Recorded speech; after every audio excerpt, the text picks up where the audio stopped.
It's Miss Georgia A. Bryce. She's a bachelor's in science, a master's in science, and is the founder of Building According to Pattern LLC. Her organization specializes in providing coaching and mentoring activities that improves awareness and identity, develop talents and potential, build human capital, and facilitate employability, enhance the quality of life, and contribute to the realization of dreams and aspirations.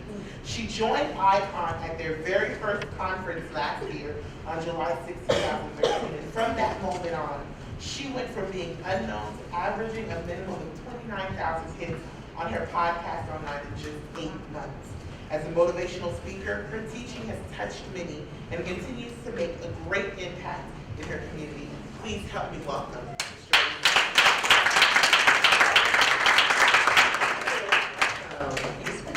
Good morning, everybody. Good morning. I am so excited to be here, and I'm so happy that everybody came out to listen to me this morning. How's everybody doing? Very good. Wonderful. Do you know that there is a difference between success and true success? There's a big difference, and this morning I'm hoping to touch on that a little bit. But my topic is stuck in construction mode. Let me help you, girlfriend. Thank you so much for that wonderful introduction. I couldn't have said it better myself. But let me just add, my name is Georgia A. Bryce. I'm here representing my father's brand. It's called Building According to Pattern. And we specialize in empowering others to discover their own unique design and to build their lives accordingly. So pretty much as Ms. Duren has spoken about her brand and going after what it is that she's about, that is what I advocate. I do mentoring in the high schools. I am a motivational speaker. I do personal life coaching, and I like to consider myself, on a broader umbrella, an empowerment specialist.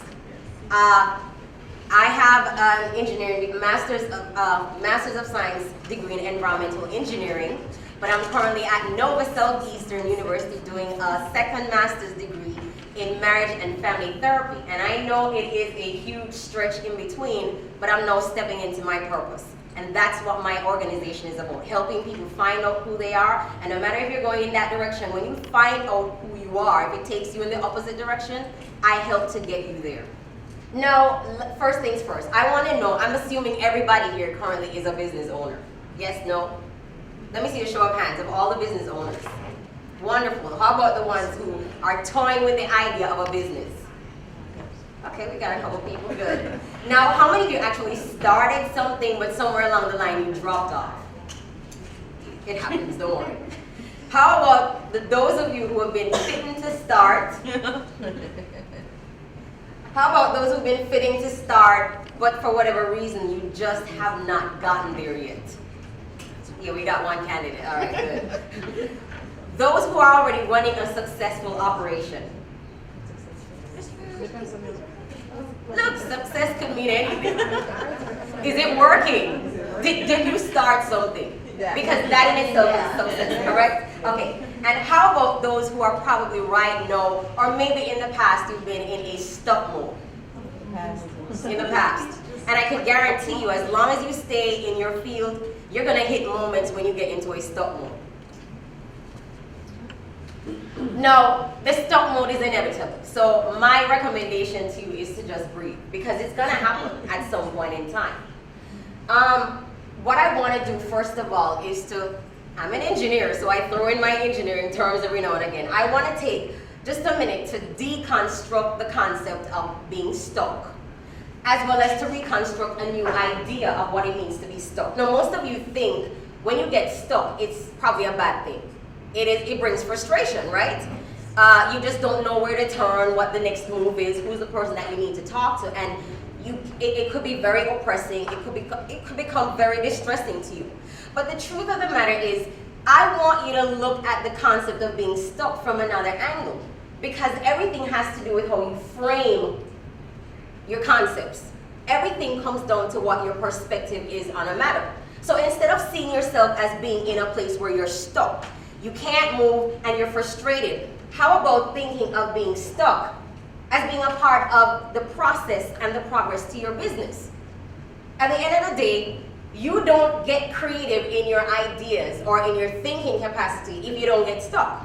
Because as long as your business is working for you, there really isn't any reason to think outside the box or probably think of something bigger or think of something better. As long as it's working, we have a tendency to get in a comfort zone. It's moving, so I could move. But the moment you hit a brick wall, it forces you to begin to start thinking outside of the box. It forces you to begin to look at new sources and new resources. So if I run into a problem, I remember Ms. Duren, you said that you look at your strengths and your weaknesses. Your weaknesses essentially would cause you to become stuck in your business, but you start looking at resources, the people who would be able to give you help to get your business to the next level or to move you in the direction in which you want to go. And then it also forces you to begin to look at your untapped potentials. Potentials refer to the things that's already inside of you, but you've not activated it yet because there's no demand that has been put on it. When you get into a stop mode, that is the demand. It's propelling you to begin thinking about something else. Start going through those ideas in your mind. Start attending conferences, getting additional information. That's going to help you move to the next level in your business. So instead of you complaining about being stuck, or instead of you getting frustrated with being stuck, I would say to embrace it. Because it is essential if your business is going to go to the next level, or whatever it is that you're doing in life, you need to get stuck. Because that's going to force you to start thinking differently. Now, please go back. Now, one of the platforms on which I stand, my business, I help to empower you to discover your own unique design and to go after it. But I'm also very much concerned that whatever it is that you're doing, it's essential if you're looking to have true success. The one thing that guarantees true success is to be able to build your life or build your business in sync with principles and patterns that are going to guarantee you true success. And my personal opinion is this: the only source of true success is your manufacturer. He has the 411 on everything and anything that you need. So as I go through my presentation, you're going to find that there's several quotes that are going to be coming from your manual for living. And your manual for living, I'm assuming everybody knows what that is. That's the Word of God. Now, on this earth, as it is, the race is not always to the swift, nor the battle to the strong, nor satisfaction to the wise, nor riches to the smart, nor grace to the Lord. Sooner or later, according to King Solomon, we're all going to run into some situation, some bad luck. I don't like to call it bad luck. I like to call it misfortune. So no matter how good you are at what you do, at some point in time, you're going to run into some issues. At some point in time, you're going to hit a brick wall and you're not going to know what to do. At some point in time, you're going to run out of answers. So it doesn't mean that you're not successful at what you're doing. It just means that you just need to look probably in another direction to take your thing to the next level. You have to be prepared to deal with the shifting dynamics in order to stay the course. Business is not always going to be successful. How many of you had those moments when your business was just not making money? Or you send out an invitation for people to come to your events and the people that you're expecting to show up, the number you're expecting to show up, doesn't show up. What are you going to do? You have to be prepared. You're going to have those moments when things are going to go extremely well, and then there are going to be those moments when it's not going to go well. You have to be able to navigate those curves. Success, according to Julian Smith, who's the author of The Flinch, works as a cycle. There are moments when you're going to have growth, you're expanding, and then you're going to contract. There are moments of balancing and unbalancing, and all the while, he says, you're encountering hurdles that are intended for you to move from one level to the next. It is a process altogether. The cycle of success says this: everything that you're undertaking in your business, if you're getting ready to start a business, or you're about to start a business, or you're in the middle of a business, you are going to have those periods of highs and lows. It comes with the territory. You're not always going to be on one plane level. We want to always be in that zone, but it's not always going to happen. And if you're not prepared to deal with this issue, you're not going to stay in business for too long. In fact, you're not going to stay on the planet for too long. Because life in itself always has those moments of ups and downs. There are times when things are going to go fast. It's going to go at the pace that you want it to go. And there are moments when things are going to slow down. And you're going to wish for it to go faster, but it's not going to go faster. You have to be willing to move with the time and move with the current. And then there are moments when you're gonna have excellent progress. You think you can't get any better than this. And then there are moments when you're gonna have setbacks. You gotta be prepared to move with that. Now, there are 4 critical elements that I came up with that are gonna be essential to help you navigate those moments where you're experiencing lows, those moments when you're experiencing drags, and the moments when setback kicks in. And the good thing about my presentation is this. Can I drink some water, please? Thank you very much. The good thing about this presentation is that it doesn't just limit you to your business. It goes across your entire life. Every level of life, every dimension of your life, this information I'm providing is applicable. So if you consider these 4 critical elements for those moments when things are not going the way you want them to go, I guarantee you, you're gonna be making good as time progresses. The first one has to do with your unique design. The second one has to do with your philosophy. The third has to do with your plan of action. And the fourth one has to do with your environment. And all 4 things are critical. Nita. Your unique design. Now, my brand talks a lot about discovering your unique design. When I talk about unique design, this is what I'm referring to. From as long as I could remember, I've always been considered a very talkative person. Always. And I'm 38 years old. The interesting thing about my unique design is that when I was a little girl, my mother considered me being very talkative as being very imaginative. Like she would say, oh, she just has a very active imagination. When I started going to all-age school, which is probably elementary school for you guys here, because I'm from Jamaica. I think you can tell by my accent. Mm-hmm. Yeah. When I got to all-age school, I did 5 years there, and I did very well in school. My report cards were always good. They were always good because I was always coming first or second in class. But it never failed. Every one of those report cards always came saying, Georgia is an excellent student, but she talks too much. She's a chatterbox. So when I got to high school, it was the same thing, except the wording probably changed. They didn't call me a chatterbox anymore. They started calling me, she's just talkative, or she's a social butterfly. When I got to college, the concept of me being talkative changed to me being just very eloquent and verbose. Now at this stage in my life, the concept of me being talkative suggests that I'm a motivational speaker. And I guarantee you one thing, from when I was a kid until this point in time, I discovered my design, and I'm sticking to it, and I'm gonna get paid for being talkative.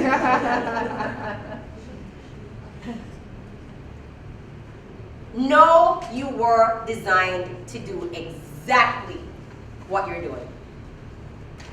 You have to know unequivocally, beyond a shadow of a doubt, that what it is that brought you here today, because you're all business owners or you're all aspiring to be business owners, you're in your flow. You're in your element. You've essentially discovered your purpose, and discovering your purpose is a wonderful thing. You can call me for information after about that. I'm telling you, it makes a world of a difference when you find out why you're on the planet. Know you've been given absolutely everything you need to make this thing, whatever your thing is, work. You already have it. Whatever it is that you're doing, whatever it is that you're planning on committing the rest of your life to, you already have everything you need to make it work. And it's already on the inside of you. You might need resources from the outside to help activate it. You might need those moments of setback or being stuck to push you into your creative thinking. But everything you need to do what you're already doing, you already have it. And you have to be convicted in your heart and know that. Because if you don't, you're going to give up in those moments of the low times. Discover your unique blueprint, the design for your life, what it is that you've been called to do, what it is that you've been gifted to do. I love to talk. That's why I'm in marriage and family therapy, although I need to do a lot of listening in that case. But I'm also doing speaking, and if I didn't talk a lot, I wouldn't be standing in front of you. Think about it. So when you discover what it is that you are here for, and you're gonna know because you're passionate about it. You're going to know because the gifts and the talents that you have, all the propensities and the abilities you have, they're going to point you directly to what it is that you're supposed to be doing. So for those of you who do not yet have a business going, you just need to sit down, Miss Anita, take some time, hold me a minute, and look at what it is that you're good at. What is it that you love to do? And that is going to give you a clear direction as to where you need to go. That's your pathway that you need to follow. Most importantly, when you've discovered what it is that you want to do, which most of you have already been doing, you need to build only what you see exactly as you see it.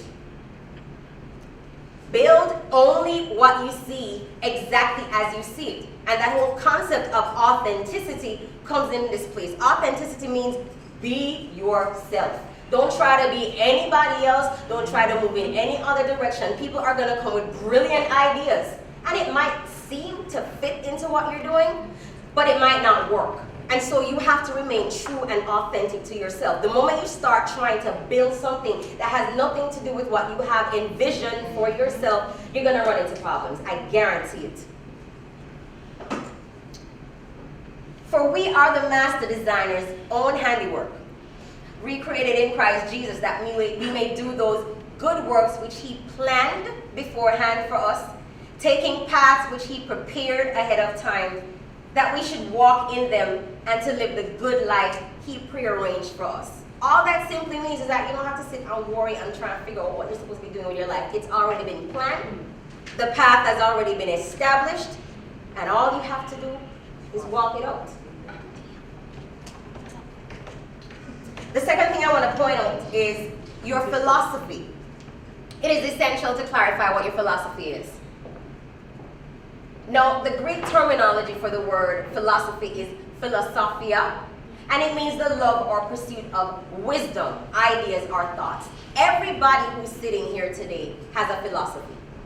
You might not think about it, it might not be forefront in your mind, but your life is being driven by a set of thoughts or ideas. As a matter of fact, you are here because of an idea. You are here because of a set of thoughts that have been running through your mind. The business that you fleshed out started as one seed. It started as a thought.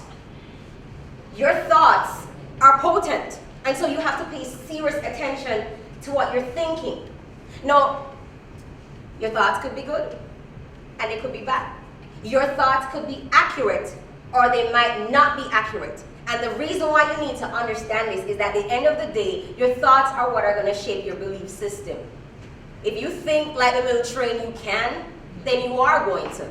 If you think you can't because your thought processing or your paradigm is skewed, then what's going to happen is that you're not going to do it. And so like Ms. Duren pointed out earlier on, you're going to sit on your hands. And even though you have the capacity and the potential to do what you need to do, the fear is going to hold you back because your thoughts are being influenced by fear. What informs your thought process is also important. What is the source of your thoughts? Is it social media? Is it media? Is it entertainment? Where are your thoughts coming from? What is feeding your thoughts? Because the source of your thoughts are going to determine which direction you move. If your thought source is inaccurate, what you build is eventually going to fall apart. If your thought source is accurate, what you build is going to last. So you need to gauge where you're getting your information from. Your life will move in the direction of your most dominant thought. Why are you here today, Gia? Because you are about your makeup, and all you can think about is makeup. You are going to plan your life. You're going to move in the direction of what is most prominent in your mind. I guarantee it. So if you're not thinking anything, then essentially what happens is that nothing happens. But whatever it is that's prominent in your mind, that is the direction in which you're going to move. So that's why it's always essential to check where your thoughts are coming from. And that's supported by King Solomon in the Manual for Living. As a man thinks in his heart, so is he.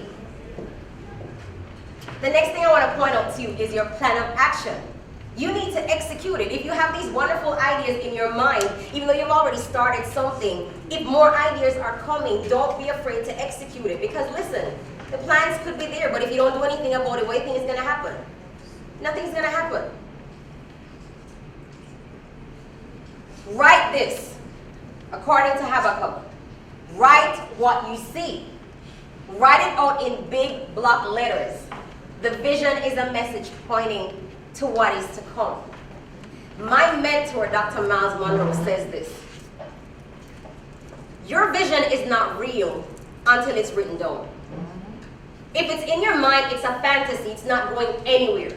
But the moment you begin to write what you see, write what you envision, write those goals, put them on paper, that is what's going to guide you to get you to where you need to go in terms of your business. If you don't write it down, it does not exist. You need to strategize. And strategizing is going to mean getting a lot of information. Go to the places where you could get information from. You know, I mean, Miss Duren, I'm sorry for picking on you, but you know what? You gave me fodder, I'm going to use it. She talks about going on YouTube, checking out videos that are going to help you to understand, signing up for those free webinars. Wherever you have to go to get the information, find it.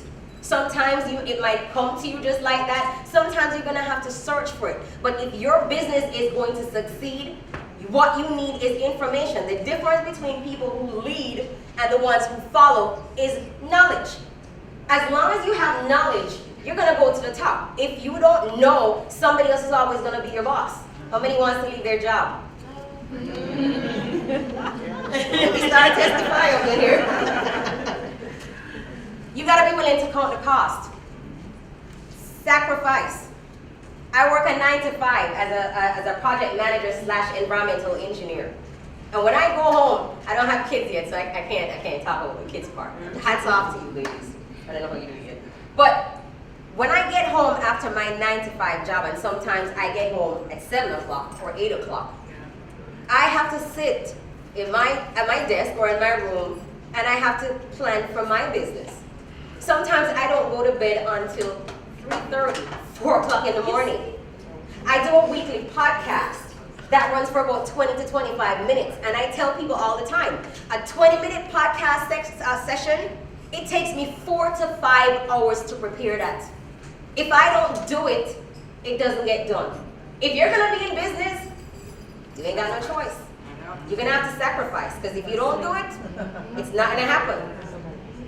Recognize times and seasons. You gotta know when to stay still, and you gotta know when to move. You don't want the train to leave you, but if you show up at the train station at 10 a.m. in the morning, and your train was supposed to leave at 10 p.m., you got 12 hours. It is what it is. You have to recognize when it's time for you to move. And sometimes, no matter how you try, no matter how hard you try, stuff is just not happening, maybe you need to stand still. Times and seasons are important. King Solomon said this from Emmanuel for Living. People do their best making plans for their lives, but the master designer guides each step. We can plan all we want to plan. If you don't get your master designer on board, you're pretty much wasting time. It's almost like I've always said, it's synonymous to you taking your car without fuel and getting on I-95, and you might have a little bit of fuel going with you, but eventually at some point in time, it's gonna stop. We all have been given creativity. We all have been given the capacity to produce things. Your ability to produce the best and to have true success is connected to your master designer. Whatever plans you have, you need to submit it to him. That's my advice to you. Submit it to him, because at the end of the day, he says, without me, you can't accomplish nothing. And that's the truth. It doesn't matter whether you believe him or not, whether you believe he exists or not. Without him, you cannot accomplish anything. Because we could have all the plans in our minds. If we can't get up out of our beds one morning, it's over. Your environment. Preserve it. Environment is everything. You know why? Ask me why. Why? Because if I take a kernel of corn and I put it on a shelf and I leave it for a year and I come back and 2 years later I come back, what do you think is going to be happening to that seed of corn? It's going to dry out. It's going to be dried out, sitting in the same spot, nothing happened. But if I take that same kernel of corn and I put it in the soil and I give it some water and I give it some fertilizer and I show up a couple months later, what do you think you're going to see? Growth. You're going to see growth. Environment is everything. If you don't remember anything that I say, remember this one. Your environment is the most critical element in your game, and you have to work hard to preserve it. The right environment is going to do several things for you. It is going to accentuate your purpose. A couple of years ago, as I was working, I've been in my job for about 7 years. Miracle that I've survived this long, I'll be honest with you. Miracle. I was trying to get over for a long time, but that's another story. But a couple of years ago, I'd say probably back in 2011, I got involved with a mentoring program that's spearheaded by Dr. Miles Monroe. He's based in the Bahamas. That program lasted for 3 years. In that environment, everything that I'm doing now came to birth. In that environment, I said I would never go back to school after I got my engineering degree. I'm back in school because going back to school is a part of my overall master plan to get me to where I want to go. Environment causes the things that you have related to your purpose to become clear. It activates your potential. Getting with ICAWN for me, I got involved with ICAWN last year, like not what we're doing now in the first conference that we had. And I was like this little whippersnapper. I had in my mind what I wanted to do, but I wasn't too sure how I was gonna go about doing it. But not even a year later, I'm standing here with this opportunity to address you because I was in the right environment. And so the potential that I had on the inside started getting activated. My plans started coming alive because I was connected to great women like you. I was connected to the mentoring program with Dr. Miles Monroe. I'm connected to the people in my school at Nova. And so, it's a big stretch for me, I'll be honest with you, jumping from engineering to marital and family therapy. I have no background in humanities. And so it takes me double time to read the information compared to other people. When I'm reading my papers, I have to sit with a dictionary because a lot of these terminologies I don't know. And so that's putting a demand on my potential. But my plans are becoming clearer as time progresses, and I've already finished 1 year.